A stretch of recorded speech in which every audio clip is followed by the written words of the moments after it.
어느 종목에 몇 주 정도 이렇게 투자하고 계실까요? 부가 지금 현재 1640주가 있습니다. 이게 계산이 잘 안 되는데 그러면은 이게 총 얼마인 거죠? 대략. 여러분 안녕하세요, 쩐업주부예요. 네, 안녕하세요, 미스터 부입니다. 네, 오늘은 미국 지수 추종 ETF 장기 투자자 한 분을 모셨는데요. 심지어 무주택 포지션이시면서 월세를 살면서 자산의 대부분을 주식에 투자하고 계시다고 하는데요. 미스터 부님을 모시고 ETF 장기 투자에 관한 이야기를 나눠보도록 하겠습니다.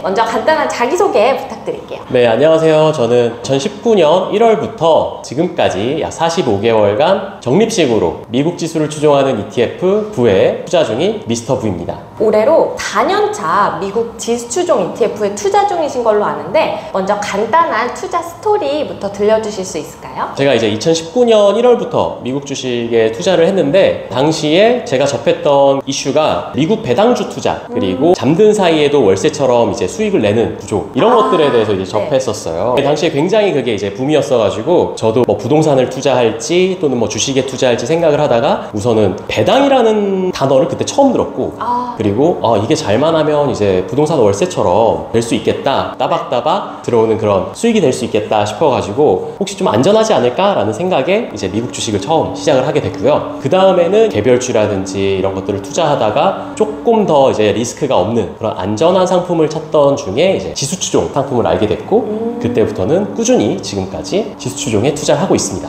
그럼 혹시 언제부터 투자를 시작하셨을까요? 제가 아직도 기억나는 게 2019년 1월 3일부터 이제 처음으로 증권사 계좌를 개설을 했고 거기에 이제 제가 초기 투자금을 넣고 환전하는 것을 시작으로 투자를 시작했습니다. 혹시 초기 투자금 그때 얼마로 시작하셨을까요? 이제 원화로 1억 원을 가지고 투자를 했고요. 이제 그 이후에도 계속해서 추가적으로 적립을 해오면서 지금 투자를 이어가고 있습니다. 혹시 그러면 그때 종목은 어떤 걸로 좀 시작을 하셨을까요? 딱 처음 시작했을 때는 사실 뭐 전혀 이제 주식에 대해서 문외한이었기 때문에 네. ETF라는 게 있는지도 몰랐어요. 네. 그래서 항상 그 투자 대가들이 말하는 우량주에 장기 투자해야 된다 이런 부분만 이제 알고서 당시에 이제 시가총액 순으로 가장 높았던 회사들 중에 제가 좀 알고 있는 회사 뭐 흔히 이제 애플 그리고 마이크로소프트 네. 그리고 이제 비자에도 투자를 좀 했었고요. 그리고 아마존 이런 것들이 이제 조금씩 사면서 이제 공부를 했었죠. 그럼 처음에는 개별 종목으로 시작을 하신 거네요? 네, 사실은 개별 종목으로 투자를 시작을 했고 네. 이제 그 이후에 이제 ETF라는 존재를 알게 돼서 ETF를 좀 공부를 하다 보니 시장에 이제 우량주 기업들을 다 모아서 한 번에 이제 투자할 수 있구나라는 점에 매력을 느껴서 이제 ETF에 투자를 하게 됐습니다. 그러면 지금 총 투자금은 혹시 얼마 정도 되실까요? 제가 이제 계산을 해보니까 2019년에 들어갔던 초기 자본부터 그리고 지금까지 계속 적립을 해온 투자 원금은 대략 한 6억 2, 3천 정도? 네, 굉장히 많네요. 네, 계속 이제 저는 아무래도 앞서 설명한 것처럼 무주택자로서 집에 들어가야 할 그런 어떤 큰 목돈 같은 게 없다 보니까 최대한 많이 제 소득을 투자를 한 거죠. 그러면 혹시 이제 총 투자금이 6억 6천 정도인데 네. 그게 지금 많이 불어났을 것 같아요. 그래서 네. 혹시 수익금이랑 수익률이 대략 어느 정도 될까요? 오늘 기준으로 이제 제가 보니까 총 이제 평가 금액이 한 9억 5천만 원 정도가 되더라고요. 거의 그러면 이제 10억에 가까워지네요. 네. 근데 이제 아마 이거는 이제 환율이 요즘 워낙에 많이 올랐고 그런 네. 것도 좀 반영이 됐고 그리고 이제 제가 중간중간에 이제 뭐 지금은 투자하지 않는 뭐 마이크로소프트 비자 또 예전 당시에 애플 그런 것들이 이제 매도하면서 얻은 수익까지 있어서 뭐 대략적으로는 한 3억 원 정도의 수익이 지금 이제 나오지 않나 그렇게 생각을 합니다. 그러면 현재 그 6억 6천은 어느 종목에 몇 주 정도 이렇게 투자하고 계실까요? 실제로 전부 다 이제 투자된 거는 뱅가드사의 ETF 이제 부에 전부 다 투자를 하고 있고요. 부가 지금 현재 1640주가 있습니다. 이게 계산이 잘 안 되는데 그러면은 이게 총 얼마인 거죠? 대략 이 부만 가지고 봤을 때에는 한 8억 2천만 원 정도? 네, 그 정도의 지금 그 평가 가치를 가지고 있습니다. 혹시 그러면 평단가는 얼마 정도 될까요? 평단가가 320불대 초반이에요. 지금 들어보니까 정말 미국 지수추종 ETF 장기 투자의 정석을 보여주고 계신 것 같은데 여러 가지 투자법 중에서 이렇게 나는 투자를 해야겠다라고 마음을 먹게 된 특별한 계기가 있을까요? 어떤 한순간의 계기로 이렇게 투자를 하지는 않았다고 생각을 해요. 아무것도 모르기 때문에. 부동산도 무서웠고 그리고 주식도 무서웠는데 한 가지 이제 확신을 했던 건 아무래도 목돈이 생기니까 이거를 그냥 둘 수는 없겠다라는 생각이 첫 번째였어요. 네. 그래서 부동산을 공부를 해볼까 했는데 아무래도 좀 부동산은 이제 제가 가진 목돈으로 네. 과감하게 좀 투자하기에는 좀 겁이 났고 워낙에 이제 단위가 크니까 네. 그래서 단돈 몇십만 원으로라도 투자를 시작해 볼 수 있는 주식을 시작을 하게 된 거죠. 그리고 주식을 시작하면서 19년부터 뭐 코로나를 지나서 22년 지금까지 다양한 곡선의 그런 시장을 겪다 보니까 그렇죠. 네. 거기에서 이제 경험을 얻어서 네. 아 나는 안정적인 그나마 안정적인 미국 지수를 추종하는 투자를 하는 게 맞겠다 이렇게 좀 교훈을 얻은 것 같습니다. 결국은 투자를 통해서 교훈을 얻어서 제 성격과 맞는 투자를 찾아보니까 그게 미국 지수에 흔히 말해 이제 무지성으로 정립하는 그런 인내 있는 투자를 하는 게 내 스타일과 맞겠다라는 생각이 들어서 그때부터 좀 확신을 가지고 집중적으로 불을 투자를 한 것 같아요. 그러면 아까 말씀해 주셨을 때 시드머니가 처음에 1억이었다고 네. 말씀을 해 주셨어요. 근데 사실 초보 투자자가 투입을 하기에 적은 금액은 아니거든요. 네. 요 1억이라는 시드는 어떻게 모으게 되셨는지. 제가 이제 20대 중반에 회사를 입사해서 이제 회사에서 나름 악착같이 모았어요. 제가 3년 정도 회사를 다녔는데 악착같이 돈을 모아서 이제 창업할 자금을 마련을 했고요. 그 다음에 네. 이제 29대, 이제 30이 넘어가면 왠지 그 심적으로 좀 부담이 될 것 같아서 제가 29대 과감하게 이제 제 일을 하겠다라고 해서 창업을 했습니다. 사실은 그때 창업을 위해서 회사에서 3년간 모은 금액을 전부 다 투자를 했었어요. 제로 베이스인 상태에서 다시 이제 새로운 도전을 했고 마침 그게 한 4년 정도가 지나서 좀 유의미한 결과로 다가왔을 때 그때부터 다시 저축을 했던 것 같아요. 사업을 계속 이어나가다가 19년 제가 1월에 1억 원의 투자금을 가지고 첫 투자를 했다고 했잖아요. 이제 18년도부터 조금씩 이제 다시 목돈이 생기더라고요. 그때부터 고민을 했었죠. 내가 이제 앞으로 돈을 벌면 어떻게 좀 관리를 해야 될까? 예적금을 해야 될까? 아니면은 뭐 부동산 투자를 해야 될까? 주식 투자를 해야 될까? 이런 고민을 하다가 한 1년 정도 되는 고민 끝에 결국은 선택을 한 게 이제 미국 주식이었고 그리고 이제 첫 투자 금액은 1억이었다고 하지만 사실 저는 굉장히 겁이 많습니다. 저랑 잘 맞아요. 예. 네, 저도 쫄보 투자 스타일이라. 맞습니다. 예. 이 손실을 감당하지 못하는 그런 투자자라서 계좌에만 1억이 들어가 있었지 실제로 투자는 굉장히 조금씩 분할 매수를 했었어요. 매월 뭐 100에서 200만 원 투자하는 것처럼 아주 조금씩 매수를 해갔습니다. 그러면서 이제 주가의 추이도 보고 그리고 마이너스가 됐을 때 내가 어떻게 해야 되는지도 좀 경험을 해보고 또 환전도 아주 조금씩 사실은 이제 처음 투자다 보니까 확신이 없었죠. 이런 주식 그쵸. 투자에 대한 믿음이 좀 없을 때 공부한다라는 생각을 가지고 계좌에만 1억이 있었을 뿐 사실은 매월 한 100만 원에서 200만 원 사이로 조금씩 투자를 했습니다. 한 6개월 정도는 그렇게 했어요. 네. 굉장히 좋은 팁인 것 같아요. 이렇게 네. 처음 투자를 할 때 보통 내가 가진 돈을 그냥 공부 없이 일단 다 투자를 하면서 돈을 잃어가면서 공부하는 경우가 많거든요. 물론 수익을 내시는 분들도 있으시지만 또 이게 손실이 났을 때는 회복하기가 어렵잖아요. 복귀를 하기도 어렵고 내가 어디에서 실수를 했는지 냉정하게 봐야 되는데 손실이 커지는 순간 흔들리게 되죠. 특히 이제 초보자일수록. 처음 투자하시는 분들은 지금 미스터 부우님이 알려주신 것처럼 내가 가진 목돈이 많이 있더라도 요거를 나눠서 이렇게 투자해 보시는 거 굉장히 좋은 팁이 될 것 같아요. 그러면 지금 말씀을 들어보니까 사업소득을 열심히 모아서 이제 투자소득으로 조금씩 바꾸는 이런 과정이 있으셨던 것 같은데 이렇게 이제 시드를 처음에 모은 다음에 부동산이랑 주식 중에 내가 어디 투자할까 이 부분이 고민이 되셨을 것 같아요. 진짜 고민을 18년부터 19년이 될 때까지 1년 내내 정말 많은 고민을 했었어요. 실제로는 이제 공부도 나름 해보고 부동산은 어떤 장점이 있고 또 주식은 어떤 장점이 있고 그 다음에 내가 실제로 좀 할 수 있는 건 어떤 방법들이 있지 이런 것들 막 고민을 했었는데 결국 제가 이제 주식을 선택하게 된 이유가 이 새가슴 때문에 네. 이 대출을 받아본 적이 없어요. 사실 제가 그때 가서 덜컥 이제 제가 목돈을 마련을 했지만 그 목돈보다 더 많은 대출을 일으켜야지 부동산 투자하면 그런 생각이 들더라고요. 수억 원대의 또 대출이 필요하고 네. 그런데 당시에는 그런 큰 돈을 빌린다라는 게 이제 덜컥 겁이 나는 거죠. 1억을 어떻게 모았는데 그렇죠. 이 이상을 또 빌려? 네, 그게 또 시기가 안 좋아서 좀 성과가 안 좋을 수 있잖아요. 그쵸. 그러면은 내가 이거를 손해를 내가 모은 돈보다 훨씬 더 많이 볼 수도 있다라는 그런 생각에 이제 주식을 선택하게 된 겁니다. 네. 네. 그래서 좀 안전하게 이제 시작을 해보자라는 생각이 가장 컸어요. 주식 투자를 하기로 이제 마음을 먹었는데 사실 주식 투자법에도 굉장히 다양한 방법이 있는데 그 중에서도 장기 투자 그리고 개별 종목이 아닌 ETF를 선택하시게 된 이유가 있을까요?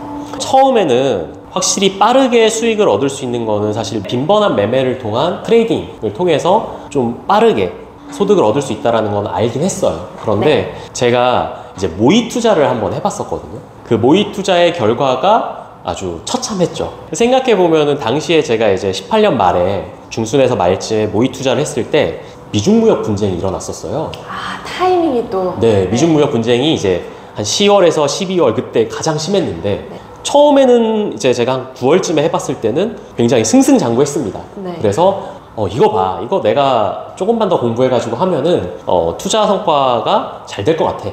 그러니까 장기 투자도 장기 투자지만 좀 적극적으로 매매를 해보자. 네. 이런 마음을 가지고 이제 제가 모의 투자를 했었는데 네. 그게 한 2달 만에 큰 손실이 나더라고요. 그 이제 미중무역 분쟁부터 거의 미끄러지듯이 이제 금리 인상과 함께 터진 미중무역 분쟁 이슈로 정말 거의 뭐 캐리비안 베이에 있는 미끄럼틀처럼 반토막이 났나요? 더 갔나요? 더 갔습니다. 아, 네. 네. 정말 많이 빠지더라고요. 그래서 이거 근데 모의 투자잖아요. 네. 모의 투자인데도 불구하고 그 투자창을 못 보겠는 거예요. 아. 그래서 느꼈죠. 나는 매매로 돈을 벌 수는 없을 것 같다. 네. 그래서 이제 그러면 한번 그냥 우량주를 모아보는 식으로 해볼까? 라고 해서 이제 시작을 하게 됐죠.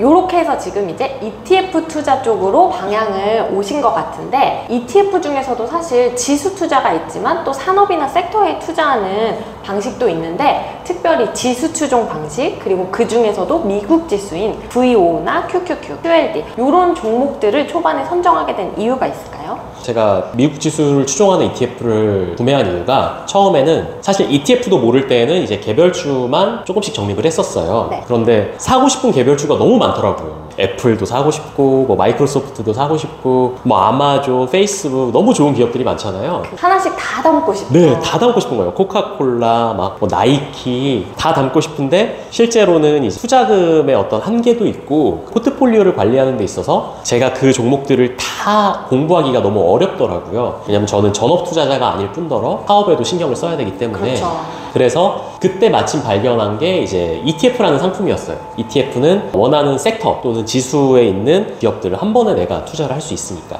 그런데 아까 말씀드렸던 것처럼 예를 들어 여러 ETF가 있잖아요. 섹터 ETF도 있고 또 기술주에 좀 특화된 QQQ라는 ETF도 있고 그런데 제가 모르는 분야에는 좀 투자하기가 꺼려졌습니다. 그러니까 반도체는 사실 반도체 공부를 해야 되고 그리고 미국 기업만 있는 게 아니라 다국적 기업들이 굉장히 많이 있잖아요. 그쵸. 당시에 저는 이제 경제에 대해서 지금보다 또 문외한이었으니까 삼성전자밖에 몰랐어요. 반도체 하면. 주린이 시절이 그렇죠. 있으셨네요. 주린이 시절이 있었죠. 그래서 반도체 ETF를 봐도 이 회사들이 어떤 회사인지를 모르겠더라고요. 그러니까 좀 선뜻 손이 안 가더라고요. 그리고 반도체 ETF들 예를 들어 차트를 보면 정말 롤러코스터가 또 그런 롤러코스터가 없을 정도로 굉장히 그 수익이 날 때는 빵 나다가 그쵸. 사이클이 있으니까. 예, 반도체가. 손실이 날 때는 또 미끄러지듯이 떨어지는 걸 보고 좀 이런 섹터에 특화된 ETF는 아직 내가 좀 투자하기엔 좀 어려울 것 같다. 그래서 지수추종 ETF를 선택을 하게 됐습니다. 그러면 섹터 ETF에 투자하기에는 내가 들일 수 있는 시간이나 노력 대비 이런 것들이 좀 어렵겠다라는 생각이 들어서 지수 추종 ETF를 선택하게 되신 거죠. 네, 맞아요. 그러면 지금 채널명도 미스터 부일 정도로 VO에 대한 애정이 상당하신데 이 VO의 매력 사실 S&P 500 지수에 투자하는 ETF에 SPY라는 것도 있는데 특별히 VO를 선택하시고 이렇게 꾸준히 투자하시는 이유가 있을까요?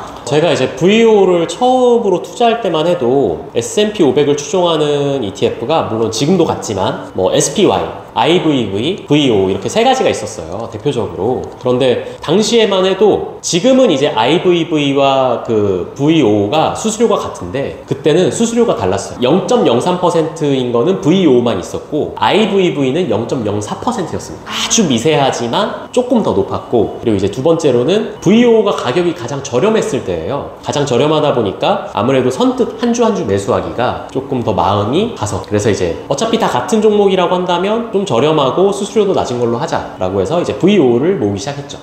그러면 이렇게 이제 S&P 500 지수를 추종하는 ETF에 투자하고 계신데 요거의 연평균 수익률은 혹시 얼마 정도로 대략 생각하고 투자하고 계실까요? 저는 이제 배당 재투자를 하다 보니까 배당 재투자까지 포함해서 10%를 이제 희망하고 있어요. 그런데 과거의 차트를 보고 이제 과거의 데이터를 보니까 10%에 조금 미치진 못하더라고요. 그래도 중간중간에 있을 또 개별주 투자라든지 뭐 배당을 통한 재투자 할 때 개별주를 투자한다든지 뭐 이런 식으로, 아니면 투자금 자체를 조금 더 많이 넣어서 퍼센티지가 조금 작더라도 많은 수익을 낼 수 있게 이렇게 좀 조율을 해가려고 생각을 하고 있습니다. 그러면 지금 말씀해주신 지수 추종 ETF 외에 특별히 개별 종목이나 아니면 단기 투자는 현재는 일절 안 하고 있으실 건가요? 네, 지금은 이제 일절 하진 않고 있고, 대신에 아까 말씀드렸던 것처럼 제가 투자를 처음 시작하는 19년 초반 그때는 개별주 투자도 좀 일부 했었고, 그 다음에 뭐 채권도 좀 섞어보고 좀 다양하게 포트폴리오를 구상을 해가지고 운영을 해봤어요. 그런데 역시 그 결과적으로 봤을 때 뭐 코로나 때 제가 대부분의 그 개별주를 다 정리를 했습니다. 코로나가 이제 하락을 할 때 아무래도 지수보다 훨씬 더 많이 영향을 받는 개별주들을 보고서 아, 이게 장기적으로 투자를 하기 위해서는 물론 성격마다 다르겠지만 저 같은 경우에는 마음의 안정이 좀 가장 필요하겠더라고요. 마음이 너무 불안하면은 장기적으로 투자를 지속할 여력이 없겠다. 그래서 좀 마음이 편한 투자를 하자라고 해서 개별주들은 모두 그때 정리를 하고 전부 다 모든 투자금을 부로 전환을 했었죠. 그러면 현재 매수는 어떤 방식으로 하시는지, 무지성 적립식 매수 방식을 추구하고 계신 걸로 아는데 맞나요? 네, 저는 뭐 흔히 말해 이제 마켓 타이밍을 이렇게 계산하지는 않고요. 네. 매일매일 또는 매주 또는 매월 뭐 정해진 날짜가 있거나 가격은 없습니다. 다만 예약 매수라고 하죠. 만약에 네. 내가 이번 달에 한 10주를 매수를 하겠다 그러면 그냥 매일같이 제가 당시의 시장가보다 한 3, 4불 정도 낮은 가격에 매수를 걸고 잡니다. 그러면 이제 체결이 되면 이제 투자가 되는 거고, 뭐 체결이 안 되면 이제 다음날 또 매수를 하는 거고, 네. 저는 약간 이런 식으로 투자를 하고 있어요. 사실 큰 뭐 비법이나 어떤 로직이 있지는 않습니다. 다만 이런 경우는 있습니다. 중요한 이슈가 잡혀있는 주가 있어요. 네. 예를 들어 9월로 치면은 21일에 있을 FOMC가 있는데 이때까지 좀 이런 중요한 이벤트가 있을 때는 한번 기다려보는 편이에요. 그 주가 가장 이제 변동성이 심할 때다 보니까 그때까지 조금 기다렸다가 결과를 보고 매수를 시작하거나 이렇게 합니다. 그러면 이런 매수 방식을 처음부터 쭉 고수해 오신 건지, 아니면 중간에는 마켓 타이밍도 좀 보고 하셨었는데 여러 가지 투자 경험을 통해서 이런 매수 방법을 확립하게 되신 건지. 처음에는 무지성 적립식이다 하면은 정해진 날짜에 그냥 정해진 금액을 매수를 하면 된다라고 배웠어요. 그렇죠. 일반적으로 보통 생각하는 게 그런 방식인데. 예, 맞아요. 그래서 1년 반 정도는 저도 그냥 수입이 딱 들어왔을 때 거의 이제 월초거든요. 월초에 가격도 보지 않고 그냥 다 매수를 했습니다. 그렇게 이제 진짜 무지성 적립을 했었는데 여러 가지 이슈들이 어떻게 시장에 영향을 주고, 그리고 그 이슈를 확인하고 시장에 진입해도 나쁘지 않다라는 거를 경험적으로 알게 되더라고요. 그리고 매수를 하고서 월초에 매수를 했는데 하필 월 말에 조금 더 가격이 좋아졌을 때, 그럴 때 좀 아쉽죠. 아쉬움이 너무 많이 느껴지고, 그런 대형 이벤트들은 보고서 기다렸다가 뭐 높게 사더라도 기다렸다가 확인하고 사는 편이에요. 그래서 아마 이번 달 9월은 8월 CPI하고 FOMC 결과를 보고 매수를 하지 않을까 생각을 합니다.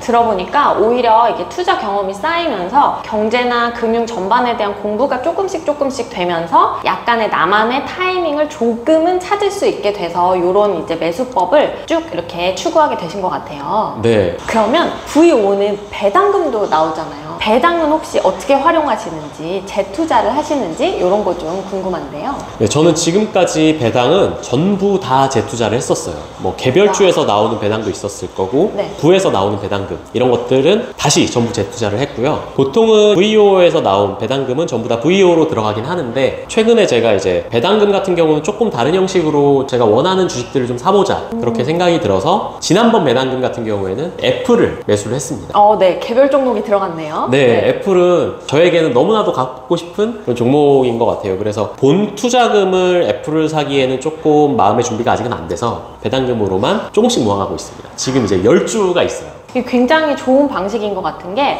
사실 ETF 지수 추종 장기 투자 이렇게 하다 보면 중간에 개별 종목이나 단기 투자 이런 유혹이 있게 마련이거든요. 너무 많아요. 네, 그 순간을 조금 이렇게 잘 넘길 수 있는 게 이런 식으로 배당금은 그러면 내가 해보고 싶은 투자를 해보자 이런 식으로 활용하는 거 굉장히 좋은 방법인 것 같아요. 네, 그래서 저도 배당이 올 때가 가장 즐거운 게 내가 사고 싶었던 것 중에 어떤 게 지금 좀 저렴한데 이번엔 요거를 해볼까? 이런 고민을 하는 게 그나마 좀 소소한 재미? 그쵸. 어떻게 보면 이 ETF 장기 투자가 좀 지루할 수 있거든요. 네, 엄청 지루합니다. 그 지루함이 수익률을 주는 거죠. 그렇죠. 네. 예. 사실 지수 추종 ETF에 장기 투자하면 수익이 난다. 이게 이론적으로는 굉장히 많은 분들이 알고 계시는데 실천이 어려운 게 문제잖아요.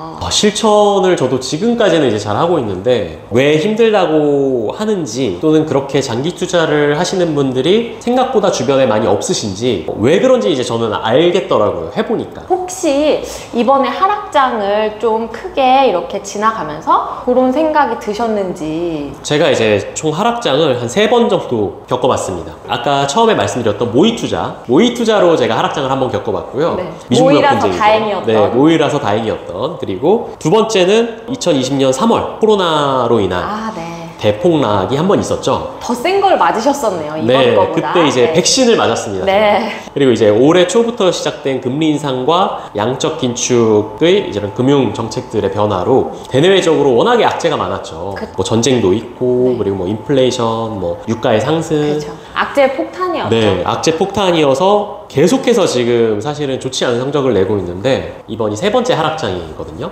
겪다 보니까 아무래도 이전에 모의 투자와 코로나로 백신을 맞아서인지 생각보다 그렇게 힘들지는 않았어요.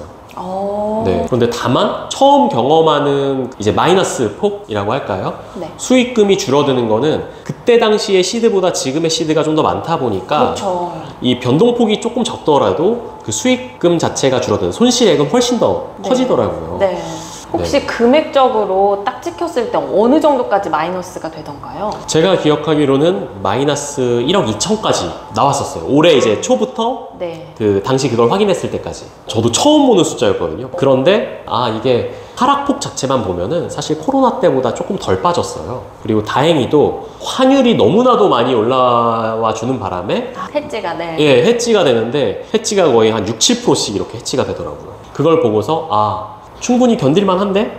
이런 생각이 좀 들었고, 그리고 제가 지금 예수금으로 거의 한 10만 불 정도를 가지고 있는데, 그럼 내가 이거를 좀 살 수 있는 좋은 가격이 올 것 같다 라는 또 기대감 때문인지 다행히 좀 하락장을 견딜 수 있었고, 앞으로도 지금 사실 경제가 좋을지 안 좋을지 좀 미지수잖아요. 그쵸, 아직까지. 네, 그래서 뭐 그런 미지수인 게 언제 끝날지 모르니까 좀 마음을 좀 최대한 덜 쓰려고 하고 있습니다. 들어보니까 이 현금 비중을 조금 가지고 계시는 게 ETF 장기 투자하는 데 있어서 좀 심리적 안정감을 줬던 것 같아요. 내가 또 더 모을 수 있다, 더 살 수 있다, 이런 부분이 있으니까. 네, 저도 이번에야 이제 현금 비중을 좀 가지고 있게 됐었어요. 연초에 제가 부 이외에도 QQQ하고 QLD를 같이 투자를 했었는데, 이제 여러 가지 뭐 금리 인상 그리고 양적 긴축, 아직 러시아와 우크라이나 전쟁이 터지기 전에 그런 이슈들 때문에 좀 걱정이 돼서 그 투자금들을 모두 이제 부로 전환하려고 QQQ와 QLD를 매도를 했었거든요. 다행히 이제 그 현금을 가지고 있었는데 이번 하락장이 길어지면서 저도 느끼게 된 거죠. 현금의 비중이 일부 있는 것도 심적으로 도움이 되는구나. 그러면 지금 말씀해주신 것처럼 하락장에서도 사실 여러 가지 갈등이나 고민이 있겠지만 상승장에서도 내가 이거를 팔고 싶다는 생각이 드는 것도 사실 굉장히 큰 고민일 것 같아요.